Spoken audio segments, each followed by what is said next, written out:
Hi folks, how are you? How's it going? I hope everything is going great. This is With Bowl and Spoon. This is your host, Shelly Danko Day. I want to say thank you to everyone who reached out in response to my Decade with the City episode. I think some people close to me after the traumatic year I had were a little worried that I was going to rant and rage, but I've processed it and I realized I just needed to tell my story. It was really cathartic. Maybe I should do that for other things in my life. Do I have any other unresolved things I want to deal with? We'll see. It took a long time to get that episode done. It really did. It was a labor of love. I listened to several podcasts about storytelling, and one thing that really stuck with me was this author. I can't remember her name. I wish I could find it. I couldn't find it anywhere, but the author said, only show your scars, not your open wounds. In other words, make sure you've processed things before you put it out there. And I thought that was really helpful advice. I really, really appreciate everybody reaching out to me and the feedback and the kind words. It was really nice. A lot of people use the term genuine, like I was being really genuine. And I just thought thank you, but how else would I be? I don't know how not to be genuine. Fake, disingenuine, is that even a word? Anyway, I think that's why some people don't really get me. I want to say some people don't care for me, if that's a thing. I don't have a poker face. And if people want me to, I don't mince words. I'm very direct.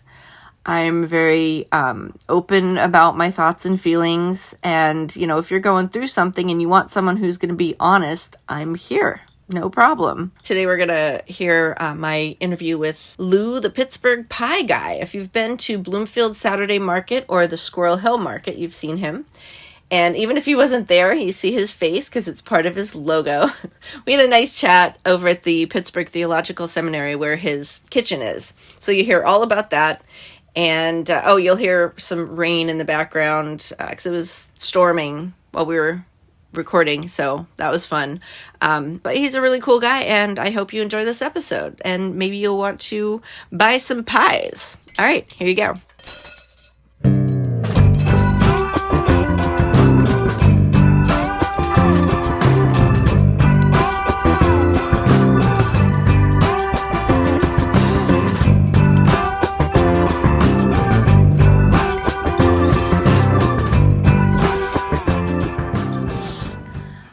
Welcome to With Bowl and Spoon. I am here with my guest today. I'm very excited. The Pittsburgh Pie Guy. Lou, why don't you go ahead and introduce yourself and tell us what you do? Sure. Hi, yes. So I'm Lou, Pittsburgh Pie Guy. I run a local pie business that specializes in pies, both sweet and savory, made from as many local ingredients as we can get our hands on. We do the three kind of main categories of pies that we do savory hand pies. They're empanada shaped, about 6 inches long, with a 1/4 pound of filling, with all sorts of different flavorings. They're both vegetarian and meat. All of our meat we get locally from farms around the city, and a lot of our vegetables we get locally as well. The second category is the sweet pies, which is kind of the basis of the business where we started. Mostly it's fruit pies made with seasonal local fruit, strawberries, blueberries, peaches, rhubarb, which is technically a vegetable, but makes a good pie. And we've started branching out into other realms like custard pies and curd pies. And then the third category which is our newest venture, is quiche, which we do both vegetarian options and we have meat options, which people have really taken a liking to. Yeah, that's great. So are the sweet pies in the form of a hand pie ever? No, for the most part we do all the sweet pies in tins. Sweet pies or pan pies? Sweet pies or pan pies. And savory pies or hand pies? Savory pies are hand pies. Except for the quiche, which are also in tins.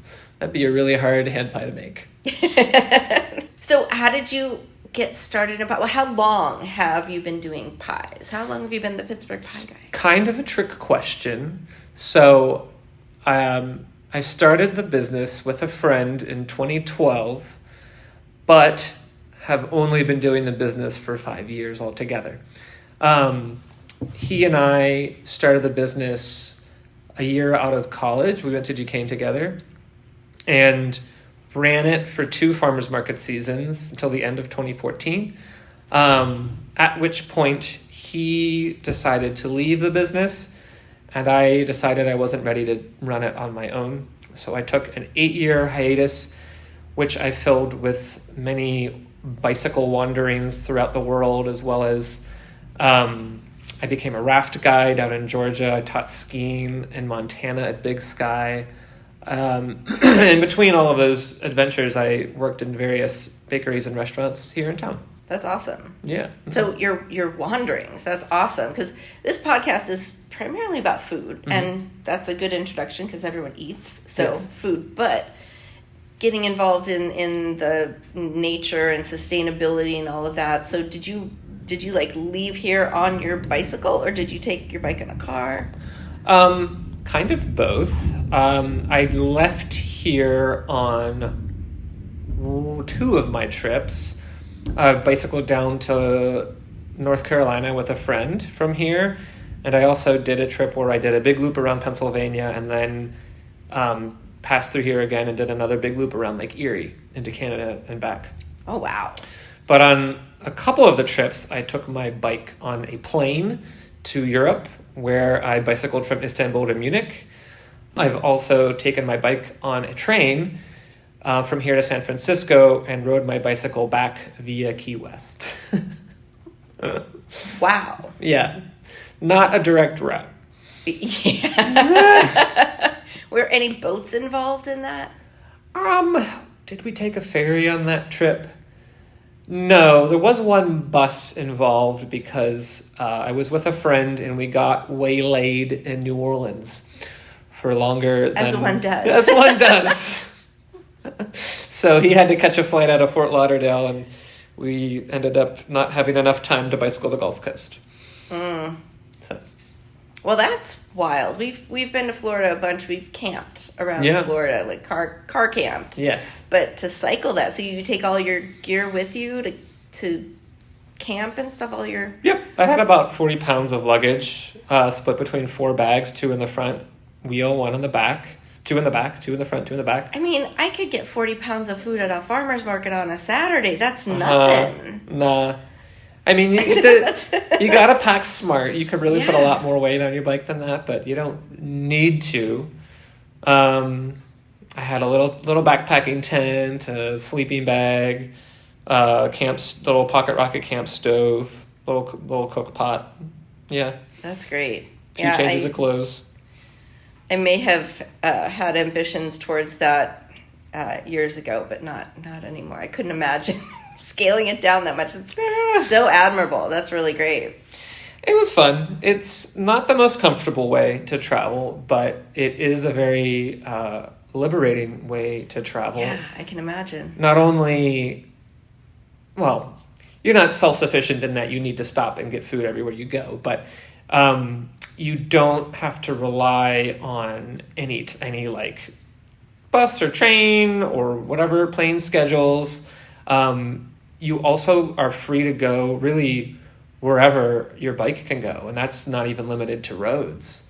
The maybe coolest aspect of that to me is getting to see everything in between cities and major hubs, and you get to go through little towns and the countryside and really get into places where people aren't used to seeing travelers or tourists. And the other thing about it that's really cool is that when people see you, they see that you're different, and they see that, like, this is not a normal thing. Like, what are you doing? Why are you having these bags? Like, they see that you're traveling by bicycle, but it's kind of like, it kind of blows their mind. They can't really fathom it, and they get excited and want to talk to you. So it's really easy to make connections with people as you go through all these different localities. And that was a really, that was a big draw for me, is to just, like, it's a way to connect with people and get to know people who live there, not just, like, people who serve tourists, for instance, like a resort or whatever. You can't take the highways. That's just dangerous. That's silly. So Well, you have can't to take the back roads through the little towns. It's great. Exactly. Except for some places out west, you are allowed to ride a bicycle on the interstate because there are no other roads for certain stretches of many miles. Oh, yeah, and I bet bikes don't go so well through the sand. Right, exactly. In the desert. Yeah, exactly. You rode through the desert.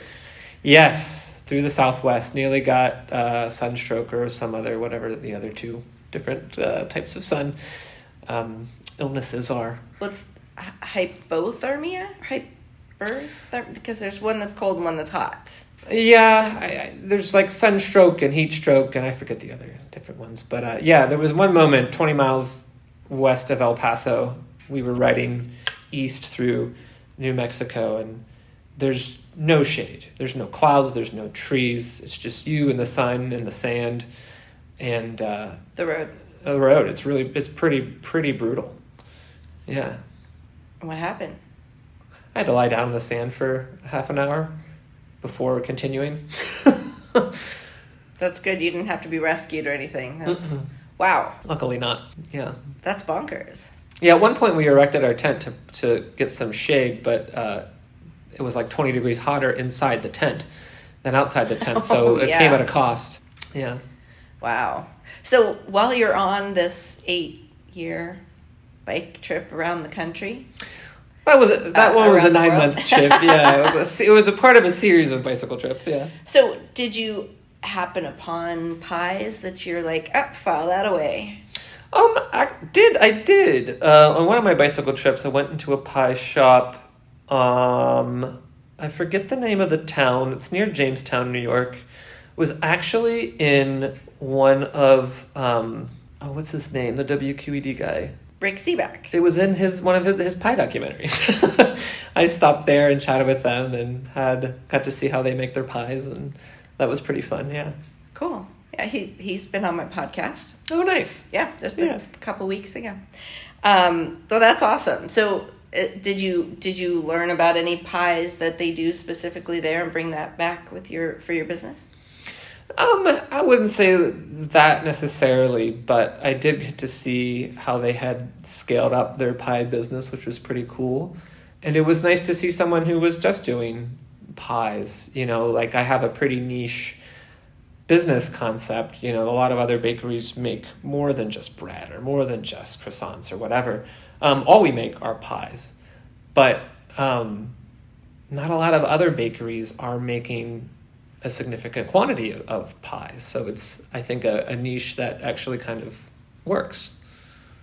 So why did you decide on just pies? Well, I love them. It's a really great lead into that question. Yeah. Why pie? Why pie? Well, basic answer is I really feel passionately about pies. I love pastries. I love butter pastries. So I love all French pastry and croissants and all that. But I love fruit as well, and cooked fruit especially. Like I love jams and jellies and all that kind of stuff. And pies is a marriage of pastry and fruit. Of course, there's all sorts of other different kinds of pies, like the meat pies and quiche and all that good stuff, custard pies. And other things that do the fruit and the pastry. I'm thinking like tarts and galettes. And doesn't a galette have like a jam? Anyway. It can. Yeah. Yeah, can have whatever you want in it, really. The buttery pastries. Yeah. But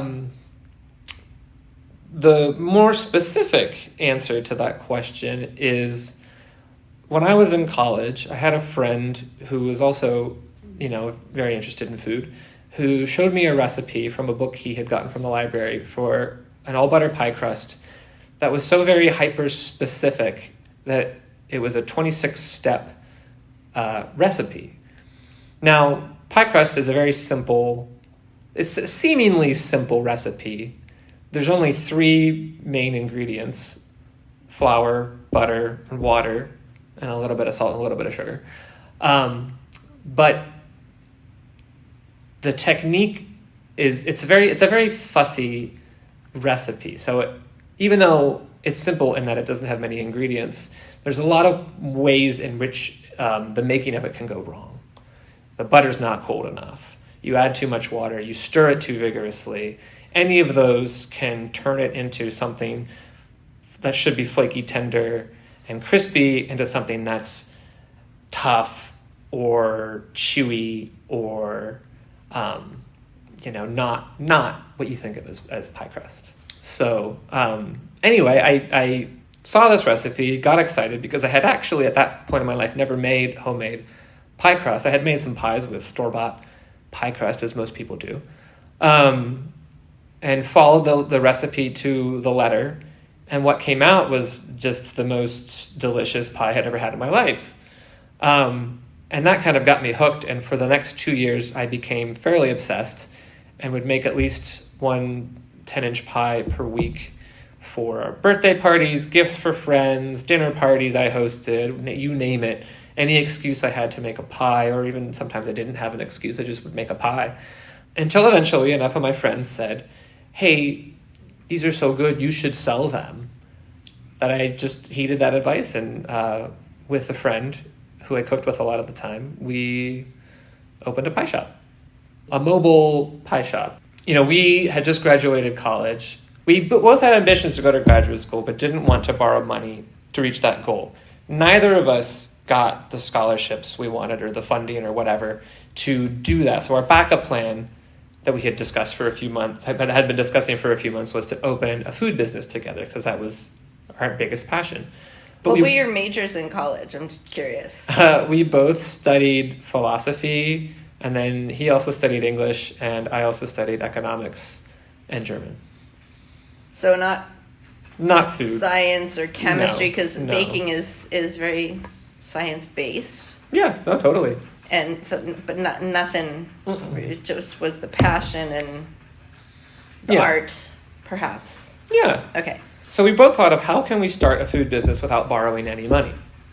Well, we both had been going to the farmers markets and realized, okay, here's a venue where we can sell stuff to the public without having to rent or buy a building and build out a shop.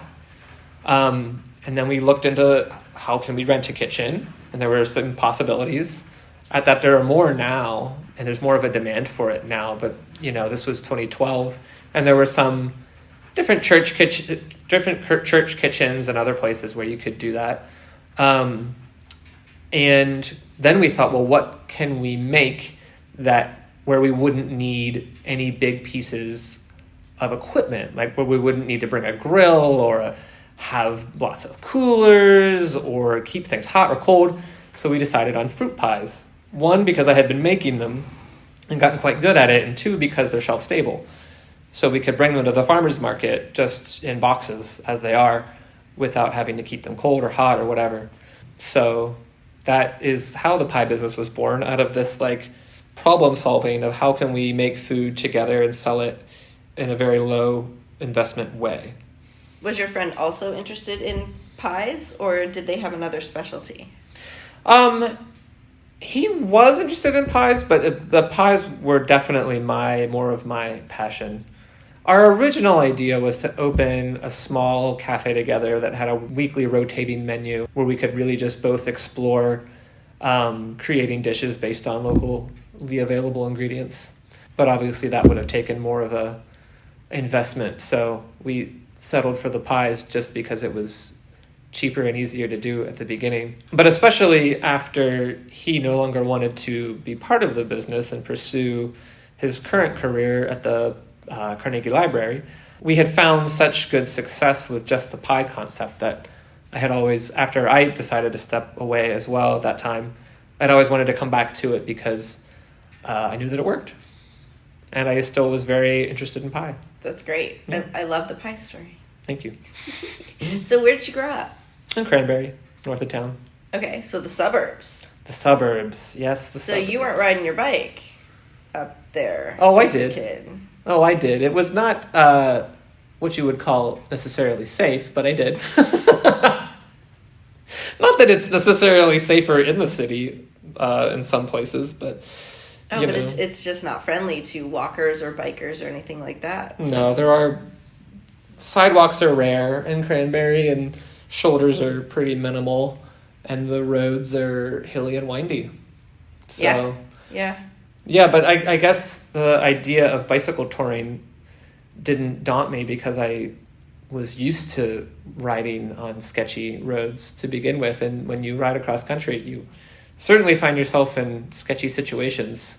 I bet. Yeah. Wow. So were pies in your past? Did you cook when you were a kid? I mean, how did you get into cooking and making these pies? Yeah, so I was always interested in cooking and baking from a young age. I think I started when I was about 9 years old. I primarily baked at home. I grew up with my mom and my brother, mainly because my mom did the cooking, and baking was more of just like a kind of fun thing. But I really started cooking when I moved out and lived on my own. I had my own kitchen in college, and that was a really, really nice exploratory phase. Yeah. So you weren't in a dorm, you had an apartment with a kitchen. I was in a dorm for the first 2 years, but then I moved into a place with an apartment with a kitchen my third year, yeah. So what were some of the first things you cooked? Honestly, I couldn't really tell you. The first thing I ever cooked in my life was pancakes when I was 9 years old. I'll tell you that much. I did a lot of Italian and Mediterranean cooking. I still do. I'm very interested in those types of cuisines. But, I mean, I'm interested in a lot of food from different cultures. I especially like Thai food and Vietnamese food and Mexican food. I like spicy food. And I like cuisine that incorporates a lot of, not just chili, but a lot of different kinds of spices. I like richly flavored foods. Yeah. And that shows in some of your pies. Oh, totally. Yeah. Yeah. The ones that I have tried, they're really tasty. So what other kind of influences from cuisines are some of your influences for your pies? Well, I can tell you that the current menu of hand pies, we have one that's based on a Moroccan dish. We have one that's based in Greek cuisine. We have one that's based on Italian cuisine. We have one that's based in Mexican cuisine. We have some that are a couple that are traditional English meat pie recipes. I once hosted a couple couch surfers from Wales who taught me a recipe that was stewed beef with blue cheese, and I do make one of those. Beef and Stilton, yeah. Yeah. I've had that one. Yeah. Delicious. I'm trying to think what else. Yeah, various cuisines from around the world. I get inspiration from. I mean, a lot of what meat pies that are out there in the world, in places where there are more meat pies than here in the States, some of them are pretty basic. They're just kind of like beef or chicken. Some of them get more creative with curried chicken and this and that. But I like to. A lot of my recipes start off as dishes in their own right, and I turn it into a pie filling. Like we have a jambalaya pie filling that is just literally jambalaya thickened to such a degree that it can fit. It is now a pie filling. It won't ooze. Yeah. I guess you could do like they do with the soup dumplings, and you could freeze it. Could do that. And then stick it in a pie dough. Yeah, I haven't tried that yet. I don't know that the flaky crust would be amenable to having liquid in it once it's hot. That's true. Like the soup dumplings do. Maybe you could do like a noodle wrap and then we can make this work. Yeah. Also, I think that quiche would work though in that way. Potentially. Do I want to do it? Probably not. But okay. Well, I digress there. But have you had pies that haven't worked out? Oh, yeah, totally. I tried to make one that was really focused on different Japanese ingredients. It was like a shiitake, tofu, green onion pie that I made a batch of filling and it just did not come together well. The tofu was bland. The shiitakes absorbed all of the flavor. It was really just kind of, yeah, that was a total fail. So I didn't sell that one. But most of the things I have tried have worked out fairly well. And I've tweaked a lot of them since creating them originally. And I've, through seeing what sells and what doesn't, have figured out what people really like. The most popular one is the mushroom, potato, and leek pie. Good one. Which is based on, potato leek soup. But I wanted to incorporate something with mushrooms that was going to be vegetarian. And that flavor combination is just really appealing to people. And especially since we use hen of the woods mushrooms, which are very flavorful, as well as we make a porcini gravy for it with dried porcini mushrooms, which are also very flavorful in a different way. So, yeah. So how have you learned to develop these recipes? Like, have you taken any cooking classes? Have you Googled stuff? Like, where is this without you don't have a culinary background? No. Yeah, so a lot of times throughout my cooking life, I've been a big reader of cookbooks and I've always looked up recipes online. It's very accessible. The internet has made cooking very accessible to a lot of people. And I guess something that I learned, or I've been really interested in my cooking experience is flavor combinations and figuring out what flavors what foods work with other foods really well, what pairs well really well. And what I'm really especially interested in are unusual flavor pairings that you wouldn't necessarily think go together, but that do. Moroccan cuisine does that a lot they use a lot of dried fruit alongside very savory ingredients like lamb or caramelized onions or, whatever, chicken. And we do a chicken tagine ham pie that has dried apricots and toasted almonds, caramelized onions, and chicken braised in saffron and cinnamon. I love stuff like that. So good. Yeah, and I think it's nice to offer something a little more, not necessarily unique, but just like different than what a lot of the other options you find. Not that there aren't interesting things. There's a lot of interesting different things you can find in restaurants across town. Yeah, I didn't want to just make a beef pie or a chicken pie. I wanted people to get excited about them. Yeah. I need to be excited about them to feel good about selling them too. So we bake here in the Pittsburgh Theological Seminary. It's a very unique and really just kind of cool arrangement that we have made with them. So we share the kitchen with Sprezzatura and a pastry chef named Benjamin Bishop, and the three of us collectively make and serve lunches for the seminary, the students and the staff and the faculty here. And we moved in here with the idea of, we would make their lunches in exchange for being able to use this large, nice commercial kitchen that they have. The previous lunch vendor was using the kitchen, but it was very underutilized. I mean, this kitchen is huge. It could, all three of us very comfortably fit our operation in there. And the seminary noticed that, not only was this kitchen being underutilized and kind of neglected, sadly, but only they were only serving about 10 to 20 lunches a day.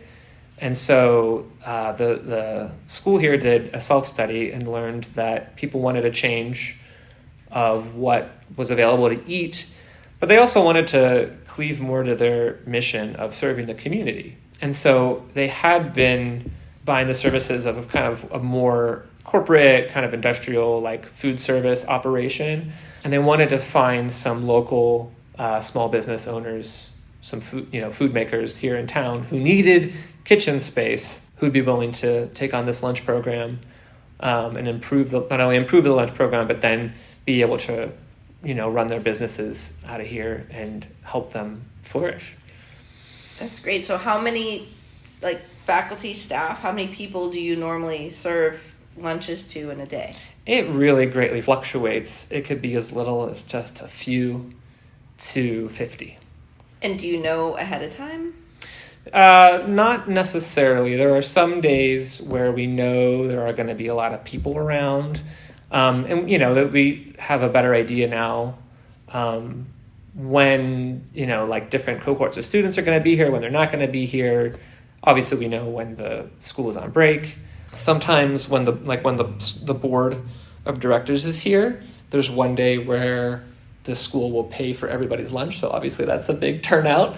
But kind of the the way it works is through negotiating with and talking with the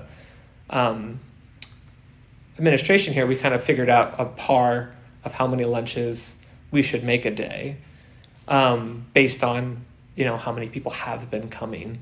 So we have a goal to shoot for of how many lunches to make a day, which fluctuates depending on the time of the school year. And we're still very much we've only been making lunches here for a few months now, so we're still very much learning how to make this a little more efficient and effective. That's really interesting. Yeah. So you haven't had students? We have. You have? Okay, Yeah. because it's summertime right now. That's why I assumed it wasn't a few months. Maybe it was after the students left you started, but... We started in January. Oh, okay. Mm-hmm. All right. So I guess it's been a half a year. Yeah, okay. So it's like a cafeteria setup. So you make food and they come and they buy from you. Is there someone managing the flow? Or? We do that. Yeah, we do all of that. We have a service line over there. They come through. It's a pretty simple menu every day. It's usually a main and a couple different sides, usually soup and salad, and then some simple desserts like cookies and brownies for sale. We run the register and serve the lunch. So one offering, one set menu for the day. Yeah. And so far we've had a pretty consistent weekly menu, but we're going to start changing it up every few weeks now that we're a little more established and have gotten into more of a flow here. And you put that out to the people who are going to come and get lunch ahead of time? We email the faculty and students and staff with the weekly menu. That sounds practical. Yes, communication is really important because, we're new here and people know that we're new here, but a lot of people don't necessarily know what to expect, and we want to just improve communication between everybody so that people can know what's down here, get excited about it, and come take advantage of what we're putting out there on offer. Are people from outside in the community able to come and have lunch here? Yes, indeed, very much so. Really? Yep. And a couple do, but we haven't really broadcast it too much yet because we're still developing the food program. But the idea is to pretty soon start, getting more people here if they want to come get lunch. That's great. Do you have vegetarian options, vegan options, or is it just, here's what we got? We always have a meat and vegetarian option, and not every day, but some days we have vegan options as well. Yeah. That's great. Mm-hmm. I'm really impressed. It's exciting. It is exciting. So ramping up for the new year. How many students do they normally have here? I think at any given time there's about 200 students, but a lot of them are remote and don't actually live here in Pittsburgh. Oh, that's unfortunate. Yeah. So, okay, we're going to shift gears a little bit here. Yeah. And most people most chefs that I've met go through culinary training, and they're not focused on local procurement. Like the number of chefs that I've talked to who I'm telling them about the farmer's market, and they're like, oh, I don't go to the farmer's market. My mind is just blown from that. So you have a focus on local food. Yeah. Did that come first, or was Yes. it? Okay, tell me about that evolution. So, as I said, we started, and really, except for serving lunch here, still only really principally sell food at the farmer's market. I've always been interested in the local food economy and supporting local agriculture. And part of me starting this business was to do just that, is support local agriculture and make sure that small farms who are putting out not only good quality food, but who are members of the community, valued members of the community, making sure that they are able to thrive. I mean, I don't need to tell you of the perils of industrial agriculture. That's a whole, not only another podcast episode, but another series of podcasts. Absolutely, yeah. But yeah, I mean, as a food eater myself, I want to put good quality food into my body. And I want to support the people who are doing the really hard work of raising that food. And so I wouldn't feel comfortable serving food at the farmers market if I wasn't supporting as many farmers as possible. I think right now we get food from several local farmers. Like I said, all of our meat comes from local farms. All of our fruit, with the exception of the cherries, come from local farms. And a lot of our veggies, obviously that's a lot more seasonal than the meat, but a lot of the veggies too come from local farms. And we source our dry goods through Frankfurt farms. So even our flour is local. Yeah. T. Lyle and Betty were on my podcast. Oh, cool. Our butter is local too. It's up in DuBois, PA. We get it through Jordan Banana, who gets it through Turner Dairy. Yeah, I mean, that is of much more interest than me. Like I could go to Sysco or US Foods and order, the whatever butter or flour or fruit or whatever, and get it delivered, but that's not the point. The focus is getting local ingredients and supporting local agriculture. Yeah, it's fantastic. We got to make sure we support the farmers so they keep growing food. Yeah, I mean, not only that, it's just better for you. Yeah. It's so much fresher. There's a lot fewer or no pesticides involved. It's an act of community going to the farmers market. I mean, you have a one-on-one relationship with the farmers. You get to see, it's not like going to the grocery store where, everything's available all the time. Strawberries are available in July or in December from Peru, and it's you eat with the seasons. You get to meet the people who grow the food. You get to spend time with other people who are supporting this. You're outside. It's a very community and based event. And food for me has not only been a way of nourishing myself and others, but it's an act of service for the community, be that community your immediate family or friends or the general public of the city you live in. So. Yeah. Buy local. Buy local. That's awesome. Mm-hmm. So, is there anything that you won't make? Any pies that you are just like, I can't go into that? Like, I don't know, maybe liver, maybe some other ingredients? Not necessarily. Kind of what helps me determine what to make is I am constrained by what the market wants. If I make a pie that nobody wants to buy, I'm not going to make it. I do have occasional requests for pies that most people won't necessarily want, like shoe fly pie. I have made that in the past, but it's such a particular thing that it's hard for me to really kind of go for that and make that happen. I did the food studies program, and so there were people I was in the very first cohort. There were 30 of us, and anytime we did potlucks, we would just learn so much. There was a milk pie, which I had never heard of before. You can make pie out of anything. You really can. It's really amazing. Yeah, and that doesn't necessarily mean that I'll never make shoe fly pie again. I mean, I run a lot of specials that are kind of out there trying different things. So, I have my, the backbone of the business are the seasonal fruit pies and the hand pies and the quiche.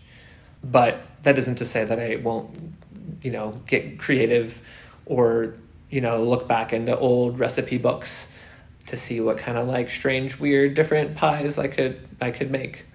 But nothing is out of bounds. There's nothing. The only thing that's out of bounds is not using local ingredients. It's just really, if it's a meat product and I can't find it here, I'm not really interested in getting meat from elsewhere in the country or other countries. Gotcha. Do you ever use chocolate in your pies? Oh yeah. That raises a whole dilemma there. I mean, I'm so disappointed that even in greenhouses we will never be able to grow cacao. Although Phipps grows it. Yeah. But I mean, probably not the most efficient. There are things that just can never be local here, like lemons. You know, I use a lot of lemons, and I use lemon juice in all my fruit pies. So that's one of the things that, like, you know, that's why I say I get as many things as I can locally. Right. But, like, you know, some things you just can't. Yeah. And that's okay. You know, it's better to do what you can than to constrain yourself so much that you don't use anything that's not local. So, I do make some chocolate pies. I make a chocolate bourbon pecan pie. Again, the pecans aren't local, but I get nice organic pecans from Texas through Frankfurt Farms. So, I love those guys. I do what I can.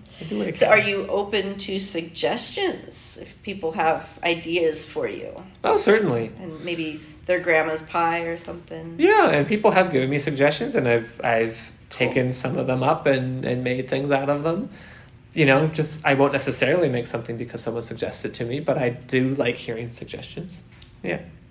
And have you done collaborations? Are you open to that? I have talked to a lot of other local chefs about collaborating with them. I haven't quite done too many of those yet, but there are some potential things in the works. Okay. Yeah. Exciting. So will you ever branch from pie? Is there a branch from pie?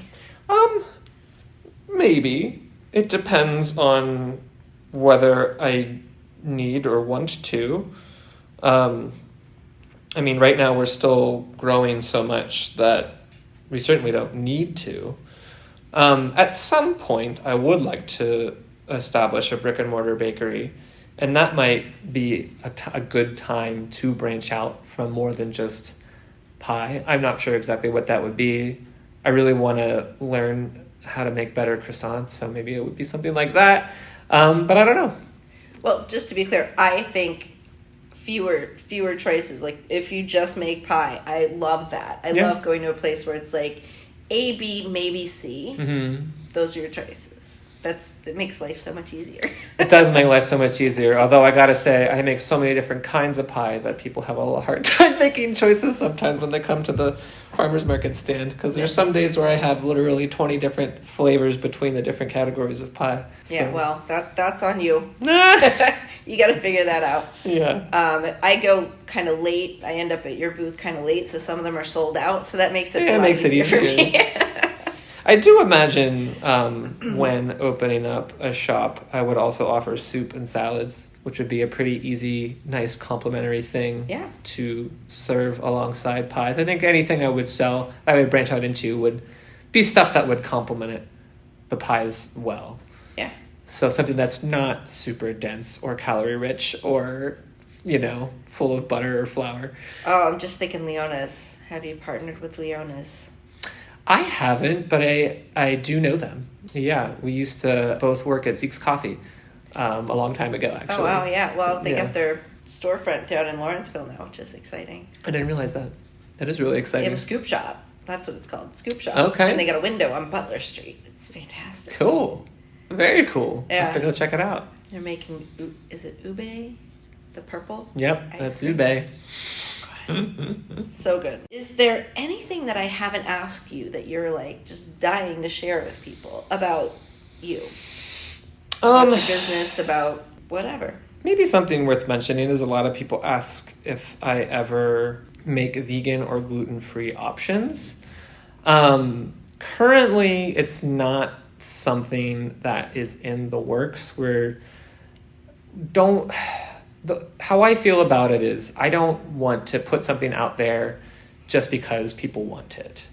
Because I don't want to put something out there that isn't up to my standards of quality just so that I can say I have a gluten-free or vegan option. I don't just want to use margarine instead of butter.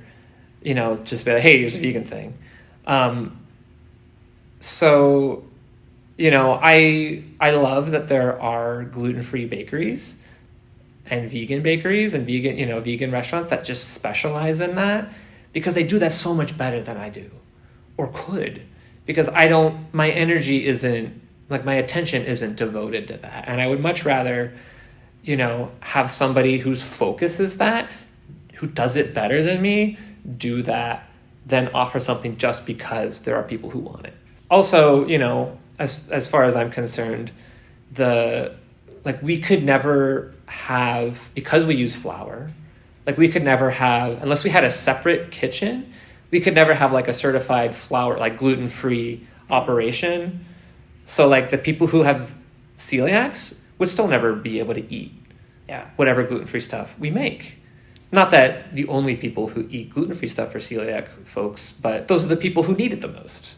Yeah. So I don't want to make something just to fill a need. Yeah.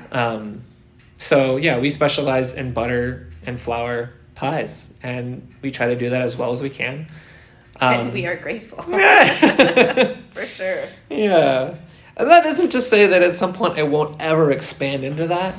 But another reason we don't currently do that is, we are a mobile bakery. We take all of our stuff to farmers markets. There's only so much stuff we can fit in my Subaru Outback, and, cross-contamination is a real, thing. So if we had a bigger facility, that would be more of a possibility, or more of a thing that could become a reality. So, yeah, I don't want to say that I'll never do it, but currently it's not something I'm focused on. Gotcha. Yeah. So where can people find you? You mentioned farmers markets. Yes. So we do 5 a week. On Thursdays, we're downtown in Market Square from 10 to 2. Fridays in the afternoons from 3 to 7, we're in the north side by Allegheny General Hospital in the park there, which in my opinion is the nicest farmers market setting, under the sycamores. Saturday mornings, we're at 2. We're both in Bloomfield from 9 to 1, and in Mount Lebanon at the Uptown Mount Lebanon Market from 9 to 12. And then on Sunday mornings, we're in Squirrel Hill at the Bartlett Beacon parking lot from 9 to 1. People can also find our stuff through Market Wagon, which is a local food delivery service. So the way that works is you purchase stuff from their website. So Market Wagon is a company that has hubs throughout the Midwest and East Coast areas currently, I think. But it's all based on what hub you're at. So the hub here is Pittsburgh. And they deliver stuff up as far north as Mercer and as far south as Morgantown, as far west as I want to say Wheeling or Weirton, and as far east as Greensburg. But within that area, any vendor who makes food or raises food in that area can sell through Market Wagon, and they deliver to people's homes once a week on Tuesday afternoons. So we have frozen hand pies and frozen quiche currently on offer for those people who don't live in Pittsburgh but would like our stuff. Thank you so much for being on my podcast. You're welcome. Thanks for having me.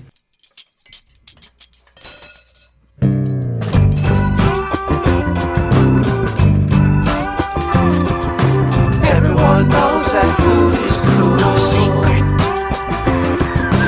Eat that food with a bowl and spoon. Everyone knows that food is cool. No secret. Eat that food with a bowl and spoon. With Bowl and Spoon is written, produced and hosted by Shelley Danko Day. Original theme song was written and performed by Paul LeBreeze and Friends. You can listen to With Bowl and Spoon wherever you get your podcasts. Don't forget to subscribe, like, review and share. Follow us and send us questions or messages on Facebook and Instagram at With Bowl and Spoon. Thanks for listening. And spoon.